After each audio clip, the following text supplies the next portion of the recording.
வணக்கம் சுந்தர், எப்படி இருக்கிறீங்க? வணக்கம் சார், நல்லா இருக்கேன். நீங்க எப்படி இருக்கீங்க?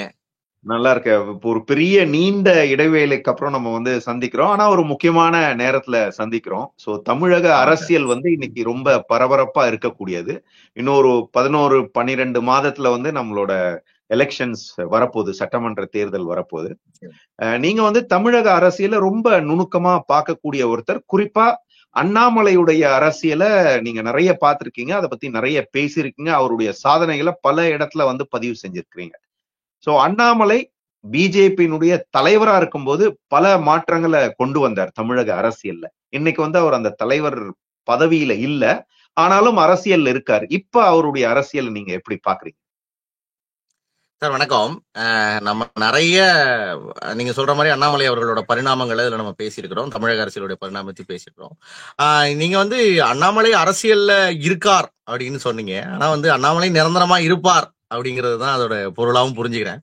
அப்போ அடிப்படையில பிஜேபிங்கிற ஒரு கட்சி அது தமிழ்நாட்டுல வெறுமனே பிஜேபி அது பார்க்கப்பட்டுச்சுன்னா பார்க்கப்படல. கடைசியா பிஜேபி எப்படி பார்க்கப்பட்டிருக்கு அப்படின்னு நம்ம பாக்குறப்ப, நூற்றாண்டுகளாக தமிழகத்துல ஒரு அரசியல் கட்டமைக்கப்பட்டிருக்கு, சந்தேகமே இல்லாம. அது என்னன்னா, வடவர் எதிர்ப்பு, பிராமண எதிர்ப்பு, சம்ஸ்கிருத எதிர்ப்பு, ஹிந்தி எதிர்ப்பு, வடக்கு தெற்கை விழுங்கக்கூடிய பகாசூரர்களாக அது காத்திருக்குது அப்படிங்கிற பார்வைகள் தமிழர், தமிழ், திராவிடம் இப்படிங்கிற அரசியலுக்கு மத்தியில வடக்கிலிருந்து தன்னை காப்பாற்றிக் கொள்ள வேண்டும், அது ஒரு பூதத்தை போல கற்பனை செய்து அதை மொத்தமாக அடையாளப்படுத்தக்கூடிய ஒரு அரசியல்.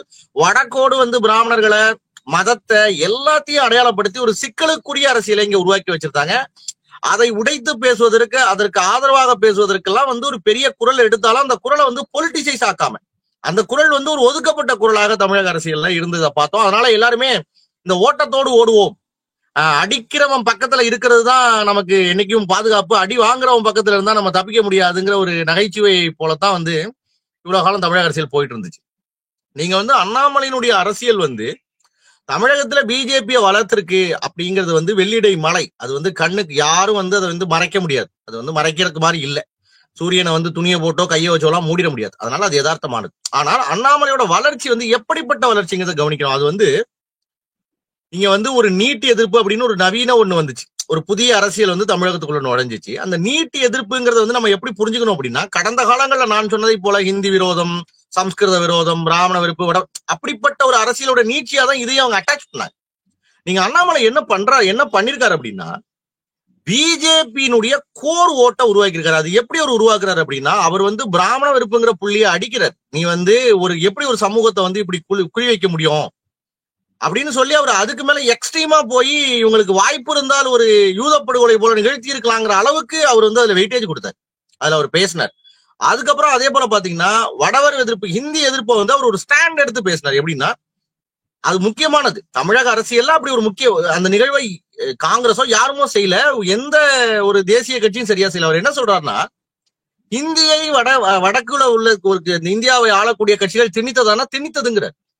ஏன்னா அது ராஜாஜின்னு சொல்லியிருக்காரு. 65 ஒற்றுமைக்கு ஆங்கிலம் எழுதுறாரு. அன்னைக்கு இந்தி திருப்பி நாங்கள் அன்னைக்கு சொன்ன காரணம் வேற, இன்னைக்கு இருக்கிறது வேற, இந்தியாவே பிளந்துரும் போலன்னு அவர் சொல்றாரு. அப்ப அண்ணாமலை தான் முதல்ல காங்கிரஸ் தான் இந்தியை திணித்தது, பாஜக உனக்கு ஆப்ஷன் தருது.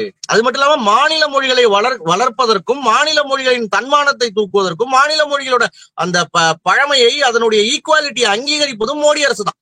அதை வெளிப்படையாக மோடி எத்தனையோ முறை சொல்லியும் அதை தெளிவாக தூக்கி பேசினது அண்ணாமலை தான். அப்ப இந்த மொழி அரசியல்ல அவர் எனக்கே ஹிந்தி தெரியாது, உனக்கு வேணும்னா கத்துக்க, அதுக்கு தடையெல்லாம் போட முடியாது அப்படின்னு இந்த புதிய கல்விக் கொள்கையை மிகச்சிறப்பா அதை கொண்டு வந்தார். அந்த நெப்ப ஆதரிக்கிறதா இருக்கட்டும், நீட் விஷயத்துல நீட் எவ்வளவு சக்சஸ்ஃபுல்லான ஒரு எஜுகேஷன், அது அதனுடைய கல்வி முறை எதையும் பாழ்படுத்தல. அது சோசியல் ஜஸ்டிஸை நிறுவிருக்கு.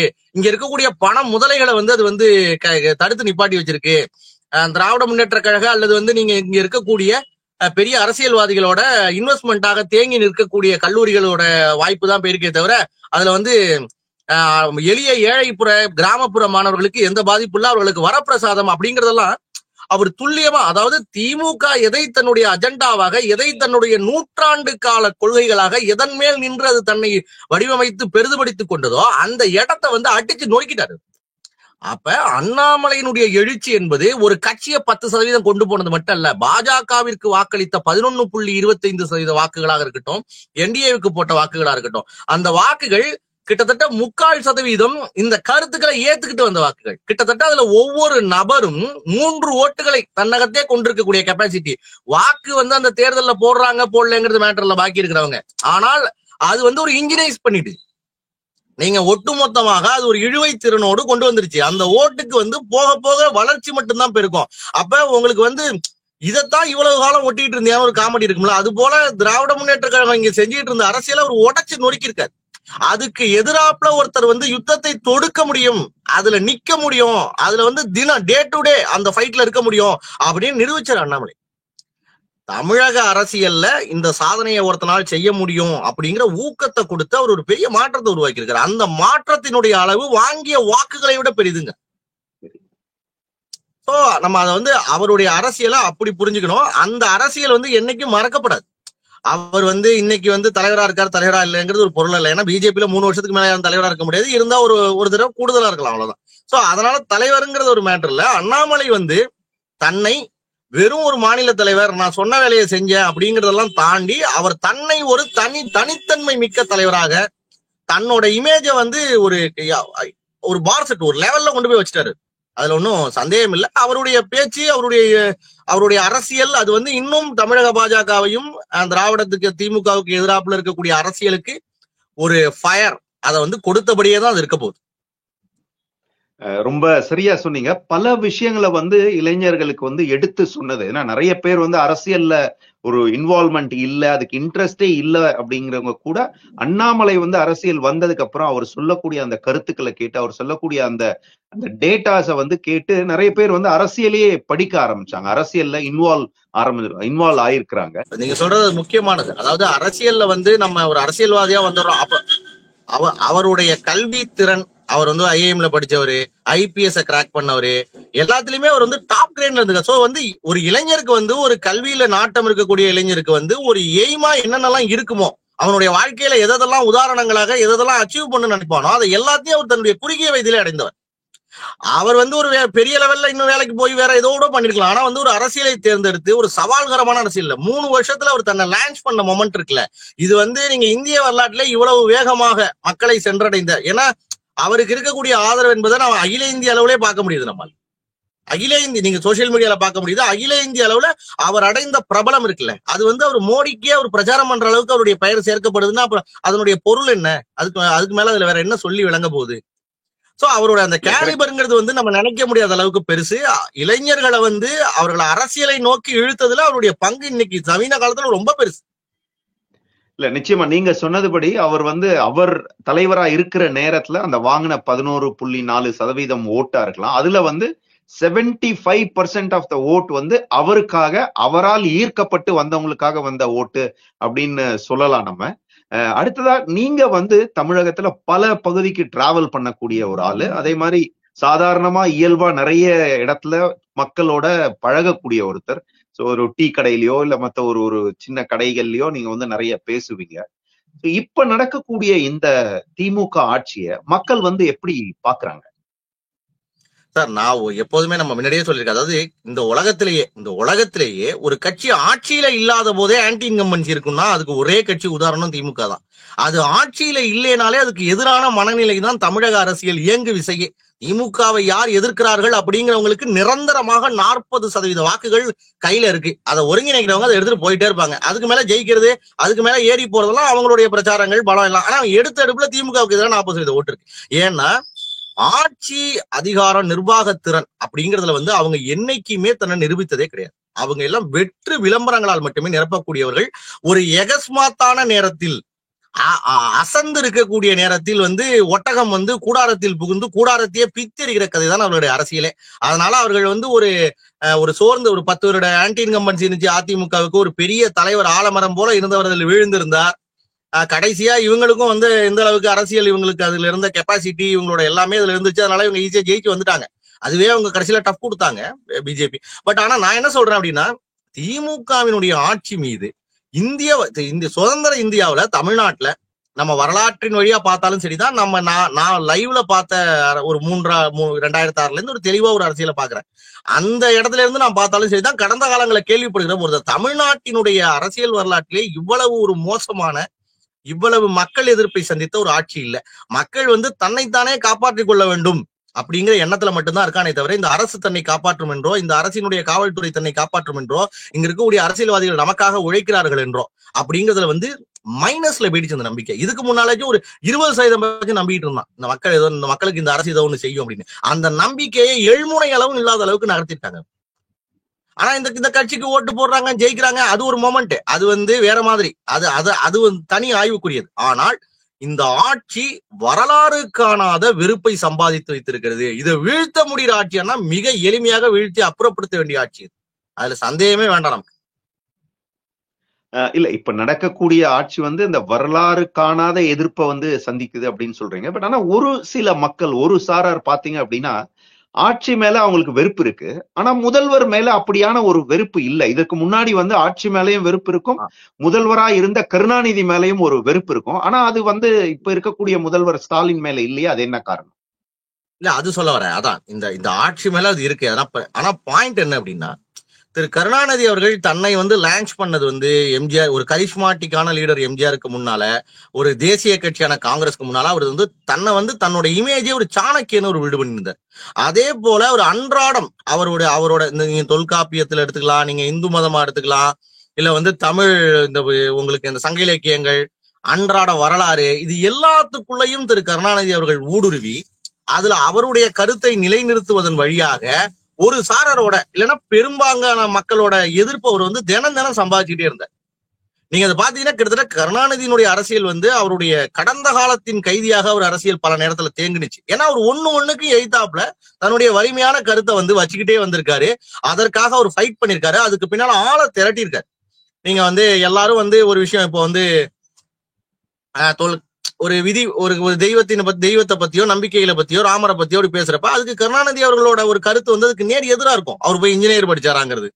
இப்ப இந்த மாதிரி உதாரணங்களை நீங்க எடுத்துக்கிட்டீங்கன்னா எல்லா விஷயத்திலையும், வரலாறு முதற்கொண்டு எல்லாத்துலயும் அவருக்கு ஒரு மாற்று கருத்து இருந்துச்சு.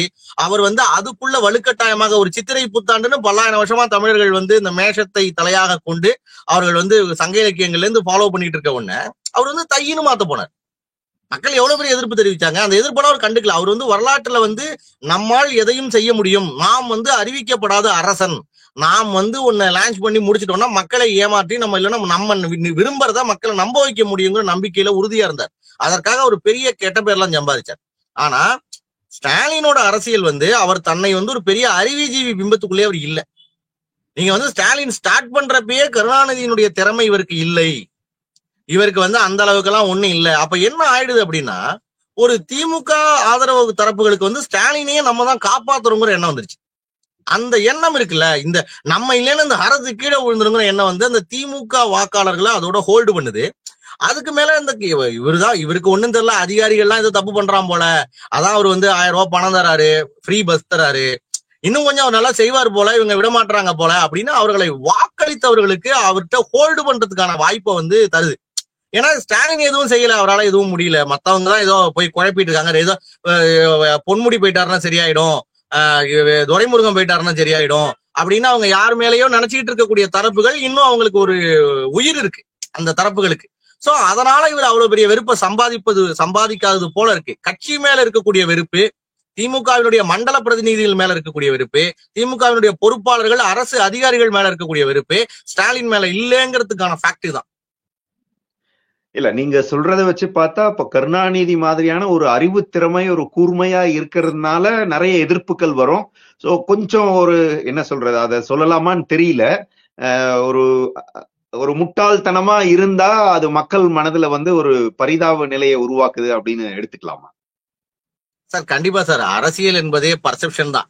நீங்க ஒரு இப்போ ஸ்டாலின் தன்னை பெரிய முத்தமிழ் அறிஞர்னோ இல்ல பெரிய அறிவுஜீவினோ ஒரு தன்னை ப்ரொஜெக்டே பண்ணல. அது அவர் ப்ரொஜெக்ட் பண்ணிட்டாலும் அதுல அவர் தோத்துருவார். அப்படி செய்ய பார்த்தாங்க, பட் அதெல்லாம் செய்ய முடியல அவங்களால. அது செய்ய எப்படி சார் வரும்? அதெல்லாம் வராது. ஆனா அவர் ஸ்டாலினுடைய மிகப்பெரிய பலம் என்னன்னா, ஒரு பாயிண்ட் இருக்கு அவர்கிட்ட. அதாவது அவர் ஒரு 40 வருடம் 45 வருடத்துக்கு மேல இந்த அரசியலை கூர்மையா கவனிச்சிருக்காரு.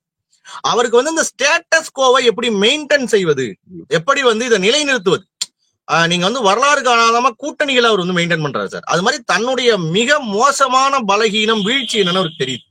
சோ அந்த இடத்து பக்கம் போயிடவே கூடாது. இந்த பக்கம் குழி, இந்த பக்கம் நெருப்பு, அப்படி இந்த பக்கம் நாய்கள் ஜாக்கிரதைன்னு போர்டு இருக்கிற மாதிரி அந்த போர்டு வந்து அவரு தெளிவா அவருடைய மூளையில இருக்கு. அதனால அவர் வந்து தன்னுடைய உயரம் தெரிஞ்சுதான் அவர் அதுல பணி செய்யறாரு.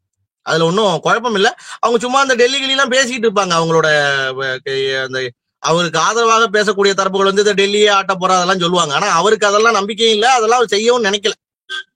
இல்ல நீங்க வந்து அந்த இலவச பஸ் கொடுத்திருக்கிறது, மாசம் 1000 ரூபாய் கொடுத்திருக்கிறது இதெல்லாம் சொல்றீங்க. நிறைய மக்கள் வந்து இதுல பயனடைஞ்சிருக்கிறாங்க. ஆனா இப்ப சமீபத்துல திரு ரங்கராஜ் பாண்டே அவர்கள் வந்து ஒரு கருத்து கணிப்பு வெளியிட்டு இருந்தாரு. அதுல வந்து இது பெரிய இம்பாக்டை ஏற்படுத்தின மாதிரி தெரியலையே. ஏன்னா அவங்க வந்து பாத்தீங்க அப்படின்னா வரக்கூடிய தேர்தல்ல திமுக விட ஆப்போசிட்ல இருக்கக்கூடிய ஏடிஎம்கே பாஜக கூட்டணிக்கு தான் அதிக வரவேற்பு இருக்கிறதா வந்து அந்த ரிசல்ட்ல வந்து சொல்லியிருந்தாரு. சார் அது வந்து அதான் இப்ப அதெல்லாம் சாம்பிள் அதெல்லாம் பொறுத்து இருக்கு. பட் அது நானும் பார்த்தேன். அது வந்து கவனிக்கத்தக்க ஒண்ணுதான். விஜயோட எழுச்சி அது ரொம்ப பெருசாவும் இருந்துச்சு, அதையும் பார்த்தேன். குறிப்பா அததான் நான் கேட்கணும்னு நினைச்சேன். ஏன்னா யாருமே எதிர்பார்க்காத அளவுக்கு விஜய்க்கு வந்து அவ்வளவு ஆதரவு இருக்கு மக்கள் மத்தியில அப்படிங்கறத சொல்லியிருந்தாங்க அந்த கருத்துக்கள். ஒருவேளை அந்த அந்த அந்த விஜய் எழுச்சின்னு வர்றது வந்து அப்ப திமுக ஓட்ட பெருசா லாஸ் பண்ணுச்சுன்னா அப்ப திமுக அந்த நிலையை தான் எய்தும். அதுல ஒண்ணும் சந்தேகம் இல்லை. நீங்க வந்து தமிழ்நாட்டுல ஒரு மும்முனை போட்டி வந்துருச்சு அப்படின்னா விஜய் வந்து உண்மையிலேயே 20+ வாங்குவார்னா அப்புறம் யாரோட வாக்கு வாங்குவார்னு ஆயிடுது இல்ல சார். இப்ப நான் கூட அந்த விஜயை பத்தி எழுதியிருந்தேன். அப்ப விஜய் வந்து 20% மேல ஓட்டு, நான் நம்பல விஜய் 20க்கு மேல வாங்குவார்னு. ஆனால் அவர் வாங்குவாருங்கிற நீங்க கருத்து கணிப்புல வச்சு முன்னெடுத்தீங்கன்னா அந்த 20% அவர் எங்க இருந்து வாங்குவார்னு ஒண்ணு ஆயிடுது இல்ல. இப்ப அவருடைய ஓட்டு எது? அவர் பேசுறது திமுகவோட குரல்ல தான் பேசுறாரு. நான் தூய திமுக அப்படிங்கிறதுக்கு தான் அவர் கட்சி ஆரம்பிச்சது போல. திமுக செய்ய வேண்டியதை செய்ய விட்டுருச்சு, நான் அதை வந்து செய்ய போறேன் அப்படிங்கிற மாதிரி தான் அவர் பேசுறாரு. அப்ப விஜய் வந்து விஜயனுடைய ஆதரவாளர்கள், விஜயனுடைய ரசிகர்கள் 2021 அவங்க எங்க வாக்களித்திருப்பார்கள்? நீங்க வந்து 2011 மேல விஜய்க்கும் அதிமுகவுக்கும் தொடர்ச்சியாக மோதல் போக்குதான். அவருடைய துப்பாக்கி படங்களா இருக்கட்டும், அவருடைய வேதாளம் இந்த படங்கள், அது பேர் என்ன, இந்த வேலாயுதம்னு ஒரு படம், அந்த மாதிரி படங்கள்லாம் தொடர்ச்சியாக வந்து செல்வி ஜெயலலிதாவுடைய அரசால ஒடுக்கப்பட்டுச்சு. அவர் வந்து 2014 வந்து ஜெயலலிதா அவர்களுக்கும் கருணாநிதியோட அவர் வந்து ஏற்கனவே காவலன் டயத்துல ஃபைட் வந்தா 2011 ஜெயலலிதா ஆதரித்தார். திரும்ப செல்வி ஜெயலலிதா அவருக்கு முரண்பாடு வந்தாலும் அவர் நேரா போய் 2014 மோடியை பார்த்துட்டார். அப்ப நீங்க வந்து அவருடைய அரசியல்ங்கிறது வந்து கிட்டத்தட்ட அந்த அதிமுக எதிர்ப்புலே தான் அவர் டிராவல் ஆயிருக்காரு. நீங்க அப்படியே பேரலா வந்து அஜித் ரசிகர்கள் வந்து தமிழ்நாட்டுல வந்து அதிமுகவோட அட்டாச் ஆகி செல்வி ஜெயலலிதாவோட அட்டாச் ஆகி தான் வந்திருக்காங்க. அப்படிதான் டிராவல் ஆயிருக்கு. நம்மளுடைய பொது புத்தியில இருந்து பாக்குறப்ப அப்படிதான் தெரியுது. அப்ப விஜய் வந்து 20% மேலே போவார் என்றால் விஜய் வாங்கக்கூடிய வாக்குகள் வந்து பெரிய அளவுக்கு திமுகவை சேதப்படுத்த வாய்ப்புகள் இருக்கு.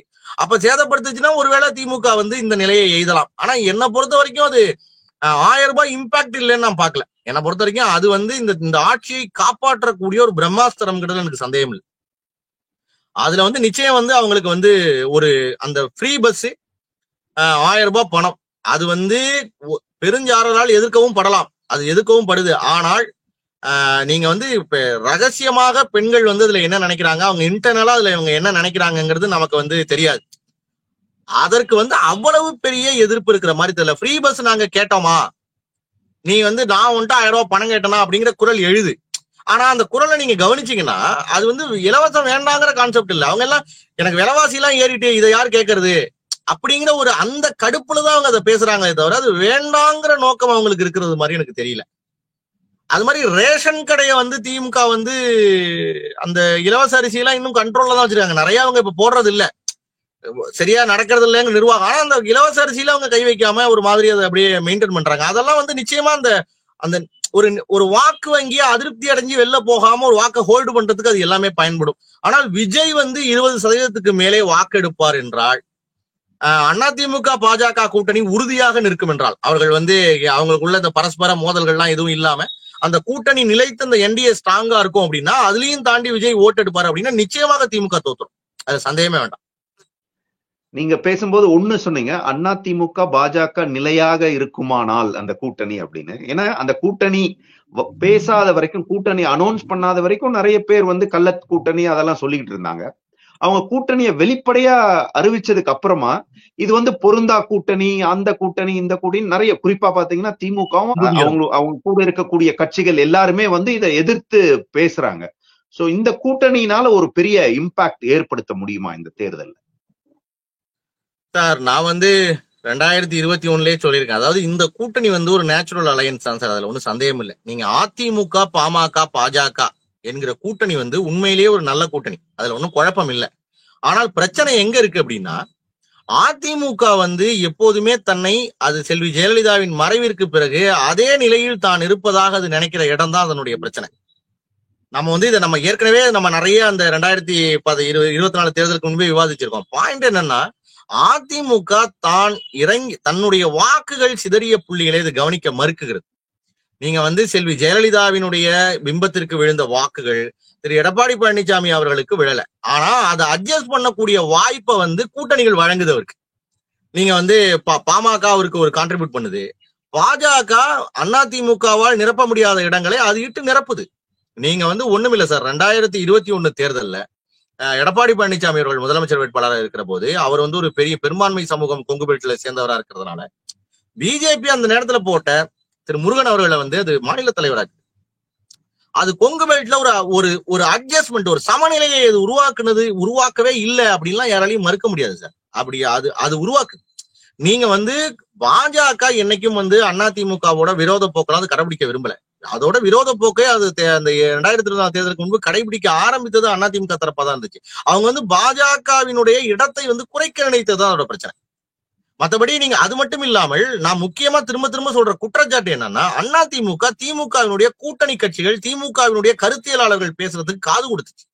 பாஜக உங்களை விழுங்கிவிடும், பாஜக உங்களை செல்லரித்து விடும், பாஜக உங்களுக்கு அதெல்லாம் யாரு சொல்லுவாங்கன்னா, இந்த காங்கிரஸ் வந்து அங்க நின்று பேசும், திருமாவளவன் அங்க நின்று பேசுவாரு. சரி பாஜக நவந்துகிட்டோம், நீங்களாச்சும் இந்த பக்கம் கூட்டணிக்கு வச்சிருந்தீங்களா 2024? சரி அதிமுக வந்து பாஜக வந்து விழுங்க பாக்குது, சனாதன சக்திகளுக்கு வந்து எடப்பாடி பழனிசாமி துணையாயிட்டார், ரைட் ஓகே. 2024 வந்து பாஜக தனியணி தானே போட்டாங்க, என்டிஏ தனியா தானே இருந்துச்சு, எடப்பாடி தனியா தானே நின்னாரு, அதிமுகவை காப்பாற்றியே தீர வேண்டும், 2 திராவிட கட்சிகளும் பலமாக இருக்க வேண்டும் அப்படிங்கிற எண்ணம் இருந்தால் நீங்க எல்லாம் வந்து இல்ல திமுக பலமா இருக்குது, நாங்க வந்து வீழ்ந்து கிடக்கக்கூடிய பாஜகவால் செல்லரிக்கை காத்துக்கிட்டு இருக்கக்கூடிய ஒரு திராவிட கட்சியை காப்பாற்ற போறோம் அப்படின்னு எடப்பாடி பழனிசாமி சேர வேண்டியதான். நீங்களாம் ஏன் திருமாவளவன் வரல, ஏன் காங்கிரஸ் வரல? அப்ப வந்து நீங்க திமுகவோடு இருந்து உங்களுக்கு வந்து பார்கெனிங், அதாவது உங்களுக்கு வந்து 10 சீட்டு எம்பி சீட்டு கிடைக்கிறதுக்கும் 2 சீட்டு நீங்க வாங்குறதுக்கும், நீங்க வந்து 30 எம்எல்ஏ சீட்டு வாங்குறதுக்கும், நீங்க 7 எம்எல்ஏ சீட்டுகள் வாங்குறது கேட்கறதுக்கும், உங்களுடைய 2 சீட்டு 3 சீட்டு நீங்க இன்க்ரீஸ் பண்றதுக்காக அதிமுக தனியா வந்து கோயில் வாசல்ல உட்காந்துருக்கணுமா? உங்க நோக்கம் என்னதுல? அப்ப அவங்க மட்டும் அதாவது உங்களுடைய பார்கெனிங்காக நீங்க வந்து குத்தி பதம் பார்க்கக்கூடிய ஒரு மரமா அவங்க அப்படித்தான் நீங்க நினைக்கிறீங்க. ஆனா பாஜக அப்படி நினைக்கலையே. சிவசேனாவோடு பாஜக மோதல் சார். ஆனா தாக்கரே பையன் வந்து தன்னுடைய இடத்தை வந்து ரொம்ப பெருசா பேசினதுதான் பிரச்சனை. சிவசேனாவை அழிக்கணும்னு பாஜக நினைச்சிருந்தா சிவசேனாங்கிற சின்னமே இல்லாம ஆக்கியிருப்பாங்க சார். அது அப்படி இல்லையே. அவங்க அந்த கட்சி இன்னும் லைவ்ல தான் இருக்கு. இன்னைக்கும் தாக்கரே சமரசமானாலும் அவருக்கு ஒன்றும் பிரச்சனை இல்லையே. அவங்க எந்த கட்சியையும் உடைக்கல. அவர்கள் ஒரு மாற்றத்தை உருவாக்க வேண்டும், காங்கிரஸோடைய கூட்டணிகள் வந்து விழ வேண்டும் அவங்க நினைக்கிறாங்க சார். அவங்க தேசத்திற்காக காங்கிரஸ் வீழ்ச்சி அடைய வேண்டும் நினைக்கிறாங்க. அதுக்கு அவங்க ஒரு பலமான கூட்டணி. எந்த கூட்டணிகளுக்கும் பாஜக நம்பிக்கை துரோகம் செய்ததல்ல. கூட்டணிகள் தவறாக புரிந்து கொண்டு பாஜகவுக்கு நம்பிக்கை துரோகம் செஞ்சதுதான் வரலாற்றுல இருக்கு. அவங்க எந்த கட்சியெல்லாம் விழுங்கலாம் இல்ல, அப்படி எல்லாம் எங்கேயும் பார்க்கவும் முடியல. அப்படி ஒரு கட்சி இன்னொரு கட்சி விழுங்கிடவும் முடியாது. அதான் யதார்த்தம். பாஜக என்ன கூட்டணி போட்டு இன்னொருத்தனை தோக்கடிக்கணும் நான் போய் இந்தியா முழுக்க நிக்கிறாங்க. எல்லா ஊர்லயும் கூட்டணி போட்டு ஜெயிக்கணும் தானே போறாங்க. டிடிபியை பத்தி என்னென்னமோ கதை சொன்னாங்க. நான் சந்திரபாபு நாயுடு பேசாத பேச்சு இல்ல மோடியை நோக்கி, சந்திரபாபு நாயுடு பையன் பேசாத பேச்சு இல்ல. அந்த கூட்டணி வந்து எந்த அளவுக்கு விலகி போச்சுன்னு பார்த்தோம். இன்னைக்கு அதே கூட்டணி எப்படி சார் இருக்கு? அப்ப டிடிபியை விழுங்கி விட்டதா பாஜக? அப்படிலாம் இல்ல. ஏதோ ஒரு காரணத்தால் விலகி போறீங்க, ஏதோ ஒரு மிஸ் அண்டர்ஸ்டாண்டிங், அது வந்து மாறிடும். ஆனா நீங்க அந்த மாற்றத்தை வந்து தெளிவாக உள்வாங்கி அந்த கூட்டணி ஒரு பரஸ்பர நிலையை அடையணும். அதுக்குள்ள நான் பெரியவன் நீ பெரியவங்கிற சண்டை இருந்துச்சுன்னா அந்த கூட்டணி எங்கேயுமே அது யார் போட்டாலும் விளங்காது. நீங்க திமுக கூட்டணிக்குள் முரண்பாடு இருக்கு, ஆனா அவர்களை வந்து ஏதோ ஒரு பொது கொள்கை வந்து அவர்களை வந்து சமரசமாக்குது இல்ல. அது போல உங்களுக்கு ஒரு காமன் அஜெண்டா இருக்கணும். இல்ல, நீங்க பேசும்போது ஒண்ணு சொன்னீங்க, ஜெயலலிதா மறைவுக்கு பிறகு அதிமுக அதே மனநிலையில இருக்கிறாங்க அப்படின்னு. சோ அதனாலதான் பாத்தீங்கன்னா இந்த திமுக கூட இருக்கக்கூடிய கூட்டணி கட்சிகள் வந்து பிரிஞ்சு இங்க வரமாட்டேங்கிறாங்களோ. ஏன்னா வேற கூட்டணிக்கு போகும்போது அது வந்து ஜெயிக்கிற கூட்டணியா இருக்கணும், இல்ல ஜெயிக்கக்கூடிய ஒரு தலைமை கட்சியா இருக்கணும் இல்லையா?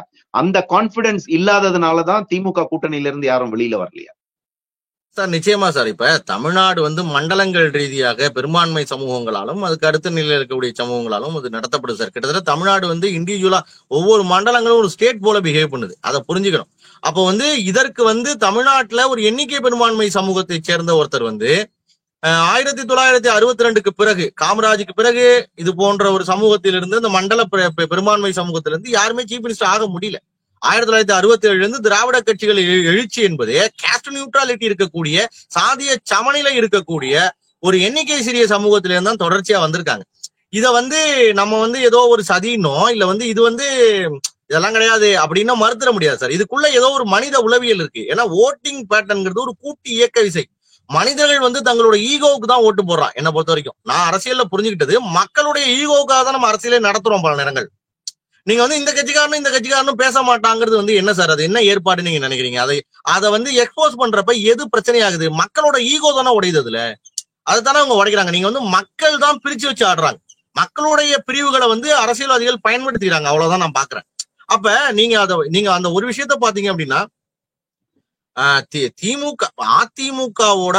அதிமுகவை நம்பி கூட்டணி கட்சிகள் வராமல் போனதற்கு மிக முக்கியமான காரணமா பாக்குறது, அதிமுக ஒரு கொங்கு மண்டல டாமினன்ட் பார்ட்டியாக அது மாறி இருக்குங்கிறதெல்லாம் யாரும் மறுக்கல. அதோட விவாதங்கள்லாம் இருக்கு. அது டெல்டால என்னவா இருக்கு, அது சவுத் தமிழ்நாட்டுல என்னவா இருக்கு, பிற இதர பகுதிகளில் அது என்னவா இருக்குங்கிறத பாக்குற போது அது கொங்கு மண்டலத்தின் எழுச்சி மிக்க கட்சியா தான் இருக்கு. அப்ப அதனோடு கூட்டணி போகிற போது நமக்கு எத்தனை சீட்ல நம்மளால அவங்களுக்கு அந்த சீட்டை கன்வர்ஷன் பண்ணி தர முடியும் அப்படிங்கிற இடத்துல அவங்களுக்கு வேற புரிதல் இருக்கு. அது மட்டும் இல்லாமல் 2019 கண்ணுக்கு முன்னால அவங்களுக்கு இருக்கக்கூடிய வாய்ப்பு என்ன சார்? 2019, 2021, 2024 இடையில உள்ளாட்சி தேர்தல். இந்த தேர்தல் எல்லாத்திலையும் திமுக கூட்டணி என்பது மிகப்பெரிய வெற்றி கூட்டணியா உருவாயிடுச்சுல்ல. கண்ணுக்கு முன்னால ஒரு வெற்றி கூட்டணி இருக்கிற போது இதை உடைத்து ஆட வேண்டிய தேவை இருக்குன்னா, அது அதிமுக லீடர்ஷிப் இன்னும் கொஞ்சம் கண்ணும் கருத்துமாக செஞ்சாதான் அது நடக்கும். நீங்க 1998 செல்வி ஜெயலலிதா ஒரு புதிய கூட்டணியை போட்டு வாஜ்பாய் அவர்களை பிரதமராக முன்னிறுத்தி திமுக மூப்பனார் காங்கிரஸ் தோக்கடிக்கிறாங்க. என்னன்னா, அவங்கள்ட்ட பிரைம் மினிஸ்டர் கேண்டிடேட் இல்ல. ஜெயலலிதா 98 ஒரு புதிய விதியை உருவாக்கி பிஜேபிக்கு 5ன்னு உருவாக்குறாங்க. அதுல அவங்க வாஜ்பாயை பெருசா முன்னிறுத்துறாங்க. அதே செல்வி ஜெயலலிதா கூட்டணியை உடைக்கிறாங்க. 99 செல்வி ஜெயலலிதா உருவாக்குன அதே கூட்டணிய அதிமுகவை வெளியில தள்ளிட்டு அந்த இடத்துல திமுக போயிடுச்சு. அதே கூட்டணி பேட்டர்னை அப்படியே பயன்படுத்துறாங்க. அவங்க செல்வி ஜெயலலிதாவோட நின்னோம், ஜெயிச்சிட்டோம். அடுத்து நம்ம ஜெயலலிதா டெல்லியில ஜெயிக்கக்கூடியவங்க தான் இருக்கணும் அப்படின்னா, செல்வி ஜெயலலிதா இல்லைன்னா கூட பரவாயில்ல, கருணாநிதி அந்த இடத்த நிரப்ப முடியும்னு நம்பினாங்க. அதனால அந்த கூட்டணி அங்க ஷிஃப்ட் ஆனிச்சு. நீங்க அதே கூட்டணி 2021 அதே கருணாநிதி அவர்களை விட்டு அந்த கூட்டணிகள் அப்படியே உடைந்து செல்வி ஜெயலலிதாவை நோக்கி ஸ்டேட்ல கவர்மெண்ட் ஃபார்ம் பண்ணாங்க. இப்போ இந்த கூட்டணிகள் மாறி மாறி வருவதுல அந்த லீடர்ஷிப் மைய துருவ தெய்வமாக மாற வேண்டும். நீங்க அந்த சென்டர் ஆஃப் ஆக்சஸ்ல ஒரு பெரிய தலைவர் உருவாகல அப்படின்னா அந்த கூட்டணிகள் நம்பி வராது சார். கட்சி கொள்கை இதெல்லாம் ஒரு பேசுறதுக்கு மட்டும்தான் சார். நீங்க அந்த கரிஸ்மாட்டிக் லீடர்ஷிப்பை உருவாக்கி அந்த நம்பிக்கையை தர வேண்டிய கை எல்லாம் லீடர்கிட்ட தான் இருக்கு. ஒரு தலைவர் தான். இதே பிஜேபி மோடி இல்லைன்னா என்ன ஆகுங்கிறதும் எல்லாருக்கும் தெரிஞ்ச கதை தான். சோ கட்சி ஒரு அடிப்படை, அதுல சந்தேகமே இல்ல. உடல் தான், அதுல மாற்று கருத்தே இல்ல. உடல் பலமா இருக்கணும்லாம் ஃபேக்ட். ஆனா எண்ணமும் உயிரும் ரொம்ப முக்கியம் இல்லையா? அதுதான் ஒரு தலைவர் அதுக்கு கொடுக்குறாரு. அப்ப நீங்க அந்த தலைவர் அந்த நம்பிக்கையை உருவாக்கணும். அப்படி உருவாக்காம அந்த கூட்டணி வராது. என்னை பொறுத்த வரைக்கும் தமிழ்நாடு அந்த சாதிய சமநிலை கொண்ட எண்ணிக்கை சிறிய சமூகங்கள் கொண்ட தலைவர்கள் மேல பட்டியல் சமூக வாக்குகள், மொழி சிறுபான்மையினை வாக்குகள், எண்ணிக்கை சிறிய சமூகங்களின் வாக்குகள் இன்னும் அந்த பக்கம் இருக்கு. இந்த வாக்குகள் வேற ஒருத்தரை நம்பாத வரைக்கும் அது இது மாறாது. அது இந்த மாதிரி இந்த கூட்டணிகள் ஷிஃப்ட் ஆகாது. திமுக கூட்டணி இனி தோற்காமல் அது சிதறாது. அது யதார்த்தமானது. இல்ல, இன்னைக்கு தமிழக அரசியல்ல அடுத்தது முக்கியமா பேசக்கூடிய ஒரு கட்சியும் தலைவரும் அப்படின்னு பாத்தீங்கன்னா திரு சீமான் அவர்கள். ஏன்னா அவர் கட்சி தொடங்கின காலத்துல இருந்து தனித்து தான் போட்டியிடுறார். எந்த கூட்டணியிலையும் அவர் போல. சோ இந்த முறையும் அவர் நான் தனித்து போட்டியிட போறேன் அப்படின்னு தான் சொல்றாரு. அவர்கிட்ட ஒரு 8% வாக்குகள் இருக்கு. சோ அவர் தனித்தே போட்டியிடணுமா இல்ல கூட்டணியோட போனா அவருடைய அரசியல் எதிர்காலம் நல்லா இருக்குமா? தமிழகத்திற்கு அது எப்படி பயன்பட்டதா இருக்கும்? இல்ல சார், நான் என்னுடைய பார்வை முதல்ல 2026 தேர்தல் அரசியல் எப்படி இருக்கணும் அப்படின்னா, திமுகவை தோற்கடிப்பது, திமுக ஆட்சியை புறக்கணிப்பதுதான் அஜெண்டான்னு முடிவு பண்ணிக்கிட்டோம் அப்படின்னா, அதுதான் நோக்கம். ஒரே நோக்கம் அதுதான் அப்படின்னு பிக்ஸ் பண்ணிக்கிட்டோம் அப்படின்னா, ஏன்னா அது நமக்கு அது என்னன்னு தெரியல. என்ன காரணம்னா, ஏன்னா ஒரு விஷயம் பேன் இந்தியாவை நோக்கி நம்ம பார்க்க வேண்டியதா இருக்கு. என்ன காரணம் அப்படின்னா, 2019 2024 2 பாராளுமன்ற தேர்தலையும் தமிழ்நாடு வந்து 2014 இருந்து தொடர்ச்சியா ஒன் சைடா தான் போயிட்டு இருக்கு. அதாவது அந்த 35 சீட்டுக்கு மேல வாங்கக்கூடிய கட்சி வந்து ஒன் சைடா வாங்கிட்டே போயிட்டு தான் இருக்கு. அது அதிமுகவா இருக்கட்டும், 2014 2019 இந்த திமுக கூட்டணி தொடருது. அப்ப இதுல பாத்தீங்கன்னா இதுல ஒரு சேஞ்ச வந்து தர வேண்டிய தேவை 24 29 உறுதியா இருக்கு. அப்ப அவங்களுக்கு ஏன் தேவை அப்படின்னா, திமுக மட்டும்தான் காங்கிரஸை கடைசியாக தூக்கி பிடித்து அவர்களுக்கு உயிர் கொடுக்கக்கூடிய சக்தியா இருக்கு. திமுக காங்கிரஸ் கூட்டணி பிக்ஸ் ஆயிடுச்சு அப்படின்னா ஆல் இந்தியால ஏதோ ஒரு கூட்டணி காங்கிரஸுக்கு கிடைச்சபடியே தான் இருக்கு. அப்ப நம்ம 2029 நம்மளோட ஆன்டி இன்கம்பன்சி இன்னும் கொஞ்சம் பெருசா தான் இன்க்ரீஸ் ஆயிருக்கும். அப்ப அன்னைக்கு வந்து நம்ம ஒருவேளை அன்னைக்கு நம்ம 400 சீட்டு எடுத்து உண்மையிலேயே கூட ஜெயிக்கலாம், அது அன்னைக்கு உள்ள விவாதம். ஆனால் மோடி ஷா போன்ற கூர்மதி மிக்க அரசியல்வாதிகள் என்னைக்குமே அரசியல்ல சான்ஸ் எடுக்கவே மாட்டாங்க. அவங்க வந்து இப்படி போய் பார்ப்போம் அப்படிங்கிற முடிவு எடுக்கிறாங்கன்னா அது வெறுமனே முடிவல்ல, அது கிட்டத்தட்ட அவங்க ரிசல்ட்ட மைண்ட்ல வந்து கொண்டு வந்துட்டாங்கன்னு அர்த்தம். அவங்க ஒரு தெளிவான ஸ்ட்ரக்சரோட தான் போவாங்க. அதுல ஒரு விபத்து நிகழாமல் அது மாறாது. ஏன்னா அந்த அளவுக்கு அவங்களுக்கு அரசியல் அனுபவம் இருக்கு, அவங்களுக்கு நீண்ட பார்வை இருக்கு. ஆனா ஏனோ தானோலாம் எதுவும் செய்ய மாட்டாங்க. சோ வந்து ஒரு அலையன்ஸ் ஃபார்ம் பண்றாங்கன்னா அவங்க திமுக காங்கிரஸ் கூட்டணியை நாட்டினுடைய பாதுகாப்பு கருதியோ அல்லது 2029 தேர்தலை கருதியோ அல்லது ஏதோ ஒரு காரணத்தினாலும் அந்த கூட்டணியை அவங்க வீழ்த்தணும்னு முடிவு பண்ணிட்டாங்கன்னா அவங்க இப்படி ஒரு அலையன்ஸை போட்டுதான் ஆவாங்க. அதுல சந்தேகம் இல்லை. ஃபர்ஸ்ட் பாயிண்ட், திமுகவை வீழ்த்த வேண்டும், அது நம்மளோட கோர் அஜெண்டா. அந்த அஜெண்டாவுக்கான காரணம் தெரியாத போது அமைக்கிறாங்க. அப்படி ஒரு அஜெண்டா இருக்குங்கிற மத்தியில நீங்க வந்து இன்னைக்கு இருக்கிற கூட்டணியே இதை வீழ்த்திருமான்னா அதுல ஒரு டவுட் இருக்கு. என்ன காரணம் அப்படின்னா, விஜய் புதிய சக்தியா வராரு. நீங்க சொல்வது போல சீமான் வந்து தொடர்ச்சியா தனியா நிக்கிறாரு. ஒரு 7-8% ஓட்ட தொடர்ச்சியா வாங்குறாரு. அவர் எவ்வளவு கீழே போனாலும் ஒரு 5-4% கீழே போவாராங்கிற டவுட் இருக்கு நம்ம எல்லாருக்குமே. அந்த ஒரு குழப்பம் இருக்கு. 5 கீழே 4 கீழே போறது கஷ்டம். சோ அவர் வந்து சீமான் போன்ற ஒரு சக்தி வந்து ஒரு மிகப்பெரிய பேச்சாளர். தமிழ்நாடு முழுக்க திமுக காங்கிரஸுக்கு எய்தாப்புல அவருடைய அலை என்பது பேரலையை கிரியேட் பண்ணக்கூடிய ஒரு வாய்ப்பு மிக்க நபர் அவரு. ஒரு காலத்துல வைகோவுக்கு இந்த சக்தி இருந்தது. நீங்க வந்து வைகோவுக்கு வந்து தமிழ்நாடு முழுக்க பிரச்சாரம் பண்ணக்கூடிய பலமும் இருக்கிற கூட்டணியை எதிர்த்து வந்து அவர் பேசக்கூடிய தான் ஆதரிக்கக்கூடிய தரப்பினுடைய வலிமையை வந்து மக்களுக்கு மிக தெளிவாக விளக்கக்கூடிய ஒரு தலைவரா அவர் இருந்தாரு. அந்த இடத்த வந்து உறுதியாக இன்னைக்கு வந்து சீமான் நிரப்புறாரு. இப்போ வந்து சீமான் தொடர்ச்சியா என்ன பண்றாரு, அவர் வந்து 2016 2019 2021 2024 இந்த தேர்தலில் பாத்தீங்கன்னா 2014 1% தான் எடுத்தாரு. அந்த தேர்தலை விட்டுருங்க, அவர் அதுதான் அவருடைய முதல். ஆனால் நீங்கள் 2019 ஒரு 3-4% மேல போயிட்டார். சீமானுடைய எழுச்சி என்ன பண்ணுது தமிழ்நாட்டுல அப்படின்னா, செல்வி ஜெயலலிதா மறைந்த பிறகு நீங்க வந்து 2009 இருந்து ஜெயலலிதா மறைந்த 2009 தேர்தலில் இருந்து 2014 தேர்தல் வரைக்கும் 16 தேர்தல் வரைக்கும் ஜெயலலிதா எதுல மூவ் ஆயிருக்காங்க அப்படின்னா, இங்கு இருந்த ஈழப் போராட்டத்திற்கு பிறகு இருந்த ஒரு தமிழ் தேசிய பார்வை ஒண்ணு இளைஞர்கள் மத்தியில எழுந்துச்சு. அந்த பார்வை எப்படி, ஈழத்தில் வந்து காங்கிரஸ் துரோகம் செய்தது, திமுக துரோகம் செய்தது, இலங்கை தமிழர்களை வந்து அப்பாவி பொதுமக்களை கொலை செய்தது அப்படிங்கிற கருத்து வந்து கல்லூரி மாணவர்கள், அதுக்கு மேல வந்து ஒரு இளைஞர்கள், ஒரு 35 வயசு இருக்கக்கூடிய நபர்கள் மத்தியில ஒரு பேர் அலைய ஒரு நெருப்பை உருவாக்குனுச்சு. அதை அப்படியே ஓட்டா ஷிஃப்ட் பண்ண முடியுமா? பெரிய ஓட்டு இருக்கா நம்பல. ஆனா அது ஒரு கருத்துருவாக்கத்துல இருந்துச்சு. தமிழ்நாட்டுல தெருவுல இறங்கி ஒரு இளைஞரை கூப்பிட்டு ஈழத்துல என்னப்பா நடந்தது, ஈழத்துல நடந்தது என்னன்னு கேட்டீங்கன்னா, ஈழத்தில் நடந்தது அப்பட்டமான படுகொலை, அதற்கு உடந்தையாக இருந்தது திமுக காங்கிரஸ். இதை கண்டிப்பா சொல்லுவார். இதை கண்டிப்பா சொல்லுவார்.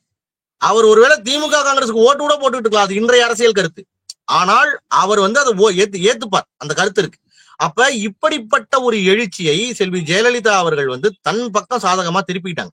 அவங்க வந்து 2009 ஒரு காலத்துல எல்டிடியை எதிர்த்தவங்க ஈழ பிரச்சனையை வேறு விதமாக அணுகியவர்கள் வந்து 2009 மேல அந்த தேர்தலே வந்து ஈழ பிரச்சனையை மையமாக மாற்றினார்கள். சிடி போட்லாம் கொடுத்தாங்க அப்ப ஈழத்துல நடந்ததெல்லாம். அது மாதிரி 2011 சீமானே இலை மலர்ந்தால் ஈழம் மலரும்னு பிரச்சாரம் பண்ணாது ஜெயலலிதாவுக்கு. அப்ப ஒரு புதிய தமிழ் தேசிய அரசியலை வந்து திமுகவுக்கு எதிராக திருப்பி அந்த இளைஞர்களை தன் பக்கம் தனக்கு ஜாதகமாக பயன்படுத்தி கொண்டார் செல்வி ஜெயலலிதா. 2010 செல்வி ஜெயலலிதாவின் மரணத்திற்கு பிறகு அந்த வாக்குகளை அதிமுகவிலிருந்து உடை தெரிந்து விட்டார் சீமான்ங்கிறது தான் யதார்த்தம்.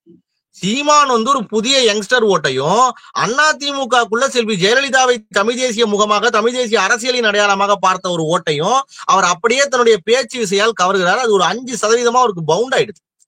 3 அந்த ஒரு 4-5% அந்த வாக்குகள் வந்து அவர்கிட்ட நிலையா நிக்குது. கவனிச்சீங்கன்னா அது 2019 இருந்து சீமான் வந்து இன்க்ரீஸ் ஆயிருக்காரு. ஆனா அவர் 5க்கு கீழே போல, 4க்கு கீழே போக மாட்டாரு. அப்ப இந்த ஓட்டு வந்து அவர்கிட்ட தேங்கி இருக்கிறது. இந்த ஓட்டினுடைய குரல் என்ன, அதோட கோர் வந்து காங்கிரஸ் திமுகவை எதிர்ப்பது. அப்ப இப்படிப்பட்ட எண்ணம் கொண்ட ஒரு ஓட்டு இருக்கிற போது இந்த ஓட்டை இவர் தனியா 21 தேர்தலில் நிக்கிறாரு, 24 தேர்தல் நிக்கிறாருன்னா அவர் நேரடியாக திமுகவிற்கு எதிராக நிற்கக்கூடிய நீண்ட காலமாக திமுக எதிர் அரசியலை செய்த அதிமுக வாக்குகளையும் திமுகவுக்கு எதிராக புதிதாக திமுக எதிர்ப்பை பெரிதாக பம்ப் பண்ணக்கூடிய பாஜக வாக்குகளையும் தான் அவர் எடுக்கிறார்.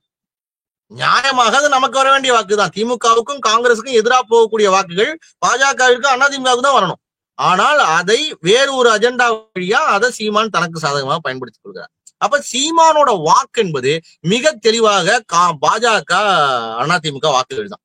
அப்ப சீமான் போன்ற ஒருவர் தனித்து நிற்பதன் வழியாக அவர் உறுதியாக திமுக கூட்டணி வெல்வதற்கு வழிவகுக்கிறாருங்கிறதா யதார்த்தம். அவருக்கு உண்மையிலேயே காங்கிரஸ் திமுகவை வீழ்த்த வேண்டும் என்கிற எண்ணம் இருந்தால் 2011 விஜயகாந்த் வந்தது போல அவர் இந்த கூட்டணியோடு இணங்கி வர வேண்டும். அதாவது ஜெயலலிதாவுக்கும் விஜயகாந்துக்கும் என்ன அவ்வளவு நெருக்கமான அரசியல் உறவு இருந்துச்சா? அவங்க 2 பேருக்குள்ள பரஸ்பர புரிதல் இருந்துச்சு? அதெல்லாம் கிடையாது. 2 பேரும் அதுக்கு முன்னாடி வரைக்கும் படு கேவலமாக படு மோசமாக அறிக்கைகள் கொடுத்த காலங்கள் இருந்துச்சு. அந்த நிலையிலையும் முதல்ல எது வேணாலும் இந்த தமிழ்நாட்டில் அழித்தொழிக்கப்பட வேண்டிய நச்சு மரம் திமுக, அதை முதலில் வீட்டுக்கு அனுப்புவோம் அப்படிங்கிற ஒற்றை நோக்கத்தோட விஜயகாந்த் அந்த களத்துக்கு வந்தார், அந்த கூட்டணிக்கு வந்தார். அப்ப சீமானுக்கு அப்படிப்பட்ட ஒரு எண்ணம் இருந்தால் இதே எண்ணம் 1967 ராஜாஜி போன்றவர்களுக்கு இருந்துச்சு.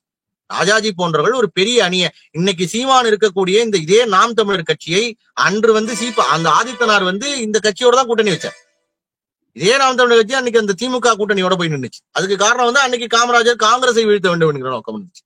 அப்ப சீமானுடைய நோக்கம் பெரிய நோக்கமாக இருந்தால், அது திமுகவை வீழ்த்த வேண்டும் என்கிற நோக்கமாக இருந்தால், அவர் உறுதியாக மற்ற கொள்கை கோட்பாடுகளை தாண்டி அரசியல் ரீதியாக அந்த ஒரு பொது புள்ளிக்கு அவர் இந்த கூட்டணியோட என்டிஏவோட சேர்றதுதான் ரைட்டு. அப்படி சேரலைன்னா வரலாற்றில் அவர் திமுகவை ஆட்சிக்கு வருவதற்காக பாடுபட்டார் என்றுதான் எழுதுவாங்க. அதுல ஒன்றும் சந்தேகம் இல்லை. கடைசியா ஒரு கேள்வி கேட்கணும் சார். நீங்க இப்ப சீமான் இந்த கூட்டணியில வரணும் அப்படின்னு சொல்றீங்க. அதே மாதிரி விஜய் அவர்களும் பாத்தீங்க அப்படின்னா தனித்துதான் போட்டியிட போறேன், அப்படி கூட்டணினாலும் அவருடைய தலைமையில தான் கூட்டணி, நான் தான் முதல்வர் அப்படிங்கிறதையும் சொல்றார். அதற்கான வாய்ப்பு இருக்கா? அந்த முதல் முறை இதுதான் முதல் தேர்தலே அவர் போட்டி போட போறார், இந்த தேர்தலே நான் முதல்வர் ஆயிடுவேன் அப்படின்னு சொல்றத மக்கள் ஏத்துக்குவாங்க? இல்ல சார், அதெல்லாம் சாத்தியம் இல்லைன்னா அவருக்கும் உண்மையெல்லாம் தெரியும் சார். அது சும்மா ஒரு தன்னை வைத்துக் கொள்கிற இடம் தான். தமிழ்நாட்டுல ஒரு எம்ஜிஆர் தான், அது முடிஞ்சு போச்சு. நீங்க ஆந்திராலே இன்னொரு என்டிஆர் இல்லைங்கிறது கண்ணுக்கு முன்னாடி ப்ரூவ் ஆயிடுச்சு. இனிமேட்டு தென்னிந்திய அரசியல்ல யாரு பவன் கல்யாண் ஆகிறது தான் புத்திசாலித்தனம். நான் ஒரு குறைவான தொகுதிகள் நின்னாலும் என்னோட ஸ்ட்ரைக் ரேட் அதிகமா இருக்கும், நான் ஒரு இவ்வளவு தொகுதியிலேயே டெப்டி சிஎம் ஆயிருவேங்கிறது தான் புத்திசாலித்தனமான நகர்வு. பவன் கல்யாணுக்கு பின்னால ஒரு பெரிய சமூகம் இருந்துச்சு. அவர் காப்பு சமூகத்தை சேர்ந்தவர், கிட்டத்தட்ட 15% மேல ஆந்திரால இருக்காங்க. அவர் தனக்கு பின்னாடியே சாதிய செல்வாக்கு, தனக்கு பின்னால் இருக்கக்கூடிய சினிமா பின்புலம் எல்லாத்தையும் சேர்த்து அவராலேயே தான் பவர் கொடுக்க முடிஞ்சு. விஜய் நான் ரொம்ப விஜயை குறைத்து மதிப்பு இல்லை, ஆனால் விஜய் ஒரு போர்ஸா மாறதுக்கு வாய்ப்பு இருக்கு. ஆனால் என்டிஏ கூட்டணி உறுதியாகி ஒரு தெளிவான, நான் சொல்ற போல அது கூர்மையாக அது பலப்படுத்தி தனக்குள் பரஸ்பரமாக ஒரு அணுக்கத்துக்குள் போய்விட்டது என்றால், திமுக கூட்டணி உடையாமல் அது கண்டினியூ பண்ணுது அப்படிங்கிற பட்சத்துல விஜய் தன்னுடைய இடத்த அவர் நினைக்கிற இடத்த விட மிக கேவலமாக தோற்கதான் வாய்ப்பு இருக்கு. அவர் நிக்கிற இடத்துல ஜெயிக்கிறதுக்கு விட வாய்ப்பு இருக்குமா என்னங்கிறது டவுட் தான் எனக்கு. ஆனால் இந்த கூட்டணிகளுக்குள் சலசலப்பு, கூட்டணிகள் பரஸ்பரமாக இணங்கவில்லை, இந்த கூட்டணிகள் மாறுபட்ட பார்வை இருக்கிறது, ஒருத்தர் தோக்கடிக்கணுங்கிற எண்ணம் இருக்கு, அப்படிலாம் இருக்கு அப்படின்னா விஜய் ஒரு போர்ஸா மாறுவார். அந்த அதிருப்தியாளர்கள் விஜய்க்கு தான் போடுவாங்க. ஒரு இடத்துல எனக்கு திமுக மாவட்ட செயலாளர் இங்க பிடிக்கல அப்படின்னு நினைக்கக்கூடிய ஒரு திமுக வாக்கு விஜய்க்கு போகும். எனக்கு இங்க அதிமுக கூட்டணி பிடிக்கலன்னு நினைக்கக்கூடிய ஒரு பாஜக வாக்கு விஜய்க்கு போகும். எனக்கு இங்க பாஜக கூட்டணி இப்படி இந்த கூட்டணிகளுக்கு இருக்கக்கூடிய பரஸ்பர வேறுபாடுகளும் இணக்கமின்மையும் விஜயை வாழ வைக்கலாம். அவ்வளவுதானே தவிர அது கூட ஒரு ஓட்டு சதவீதங்கள் அதிகம் வாங்குவாரே தவிர அவர் வெற்றிக்கு அணுக்கமாக எந்த தொகுதியிலும் நெருங்க முடியாது. ஆனால் விஜய் ஒரு கூட்டணிக்குள் வந்தால், விஜய் இதே திமுகவை தோற்கடிக்கிறதா நோக்கம்னு சொல்லி அவர் சீமான் வராம விஜய் வந்தா கூட இந்த கூட்டணி பலமா தான் இருக்கும். விஜயோட இடம் இன்னும் பெரிதாக பேசப்படும். அது எப்படி பேசப்படும்னா, 2011 விஜயகாந்த், 96 ரஜினிகாந்த், நீங்க 1967 ராஜாஜி, இவங்க 3 பேரும் ஈக்குவலண்டா ஒருத்தருக்கு ஒருத்தர் ஒப்பிடல நானு. ஆனா இவங்க 3 பேரும் மாற்றத்துக்கு ஏதோ ஒரு வகையில உழைச்சவங்க. ஒரு தேர்தல் மாற்றத்துக்கு, ஒரு பெரிய அரசு ஒரு பெரிய ஆலமரத்தை வீழ்த்துவதற்கு பயன்பட்டார்கள். இந்த 3 பேருக்கும் ஈக்குவலா விஜய்னா கூட இல்ல. ஆனால் இந்த 3 பேருக்கும் கிடைக்காத புகழ் ஒருவேளை விஜய்க்கு கிடைக்கலாம், அதை செஞ்சாருன்னா. இந்த என்டிஏ கூட்டணிக்குள்ள அவர் தமிழ்நாடு முழுக்க பிரச்சாரம் பண்ணி இந்த ஆட்சியை வீட்டுக்கு அனுப்புவத வேலையை செஞ்சாரு அப்படின்னா அவருக்கு உறுதியாக இந்த 3 பேருக்கும் கிடைத்ததை விட பெரிய மரியாதை தமிழக அரசியல்ல வரலாற்றுல கிடைக்க வாய்ப்பு இருக்கு. அதுல சந்தேகமே இல்லை. இல்ல, இவர்களுடைய நோக்கம் வந்து இப்ப நடக்கக்கூடிய இந்த ஆட்சி தீய சக்திய வந்து அகற்றணும் அப்படின்னா அவங்க எல்லாரும் கூட்டணியில வருவாங்க. என்ன அவ்வளவுதான். நடக்கும் இப்ப நீங்க அப்படிங்கிற சொன்னது வந்து அதுதான் பாயிண்ட். திமுகவை வீழ்த்த வேண்டும் என்கிற நோக்கம் இவங்க எல்லாருக்குள்ளயும் உண்மையிலே இருக்காங்கிறது தான் இப்ப நம்ம பார்க்க வேண்டிய அரசியல் எதிர்காலத்துல. இல்ல, ஏன்னா அப்படி இல்ல, தனித்து போட்டிட்டாங்க அப்படின்னா திமுகவினுடைய வெற்றிக்கு இவங்களே வந்து வழிவகை செஞ்சு கொடுக்குறாங்க அப்படின்றதான அர்த்தம். முன்பை விட திமுக வந்து அது நிறைய ஓட்டுகள்ல ஒரு பெரிய தன்னுடைய ஆளுமையை செலுத்தி வச்சிருக்கு. இன்னைக்கு சிறுபான்மையினர் வாக்குகள் ஒருங்கிணைஞ்சிருக்குது. இன்னைக்கு நிறைய திமுகவுக்கு சாதகமான சூழல் இருக்கு. அப்ப அந்த வாக்குகளை பிரிக்கிற போது எல்லாருமே சிதறடிக்கிற போது ஒரு வலிமையான எதிராப்புல தலைவர் இல்லாத போது, ஒரு ஜெயலலிதா ஒரு வலிமையான தலைமை இல்லாத போது அந்த வாக்குகள் வந்து இன்னுமே லீடர்ஷிப்போட இதை தேடி அலைஞ்சுக்கிட்டு இருக்கு. அப்ப அந்த வாக்குகள் சிதறடிச்சுன்னு வச்சுக்கோங்க, அது வந்து நிச்சயமாக திமுகவுக்கு வந்து இன்னொரு ஆட்சியை கொடுத்துரும். நிச்சயமா, அதாவது உண்மையிலேயே வந்து தமிழக அரசியலுக்கு வரணும், மாற்றத்தை கொண்டு வரணும் நினைக்கக்கூடிய தலைவர்கள் வந்து ஒரு பவன் கல்யாண் மாதிரி இருந்தாங்க அப்படின்னா அவர்களுக்கும் நல்லது, தமிழகத்துக்கும் நல்லது. நிறைய கேள்விகள் பொறுமையா ரொம்ப தெளிவான உங்களுடைய பாணியில பதில் சொல்லியிருக்கிறீங்க. மீண்டும் நம்ம வந்து சந்திப்போம் சார். ரொம்ப ரொம்ப நன்றி. ரொம்ப நன்றி சார்.